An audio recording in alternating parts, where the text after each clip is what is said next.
Segadrunk.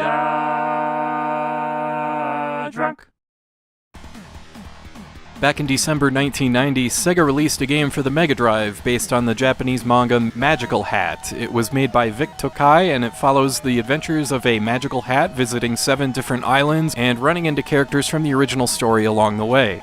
Of course, this game was not localized in the West, and instead we got a complete reskin and name change to Decap Attack, starring Chuck D. Head, where instead of throwing this egg thing around, you throw your own skull. Or no, wait, your actual head comes out of your chest. You just find a skull and throw it around for fun. Yeah, that's a bit of an abrupt change.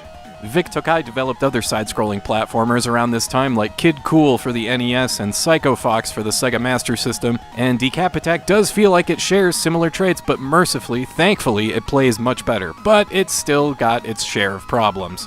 You get a health meter with 3 lives, and 0 continues to get through 7 levels split up into 3 stages each, with the story having you go to the underworld to defeat the evil Max D. Cap after he split the world up into a bunch of islands that look like body parts. So you gotta reform the islands, defeat Max, and go back to your creator, Dr. Frank N. Stein, who will make you human. I don't know, man, I think I'd want to stay like this, especially if you still get to summon a skull to follow you around in your human form. That's one of your main attacks, but the skull goes away when you take damage, and you have to go find it again. Other than that, you thrust your head out at enemies and jump on them, and you can collect potions which provide the usual stuff like invincibility and a clear screen attack.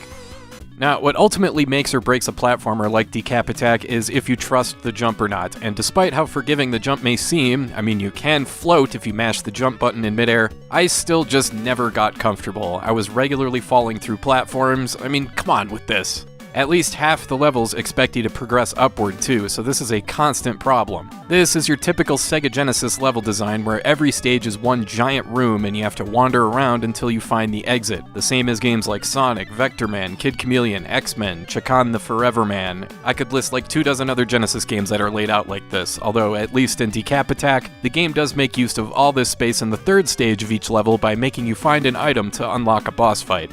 Okay, so the jump sucks and can't be trusted. Rather than complain about it, I'll just try not using it. And sure enough, in this first section, you're better off just sticking to the ground as much as you can and running to the right. Unfortunately, the next stage has you jumping back and forth, but quickly after that, you're back to staying close to the ground, this time running right to left, until you get to your first boss fight, and those are pretty simple in this game, like this crunch berry here. It just opens up, you hit it a few times, and you're done. In the original game, it looks closer to something out of Mega Man, but the same pattern is there.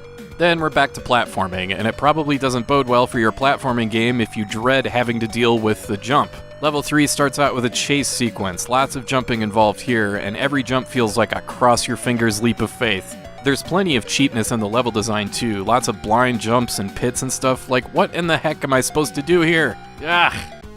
So yeah, that sums up Decap Attack. It's an average action platformer that's brought down a notch because of the jump, but it's one of those games where I might not have liked it that much, to the point that I wouldn't recommend it, but I also wouldn't exactly be appalled or even surprised if someone else out there really liked this game. The crappy jump might not bother you too much, but it bothered me to the point that I find the most interesting part of this game to be the drastic differences between the original Japanese version of the game and what we got here. I do really like the visuals and music in both versions, and it's the rare example of a reskin actually working out for all parties involved for the most part. I just wish they could have reskinned the jump. Alright, that's all for now. I want to thank you for watching, and I hope you have a great rest of your day.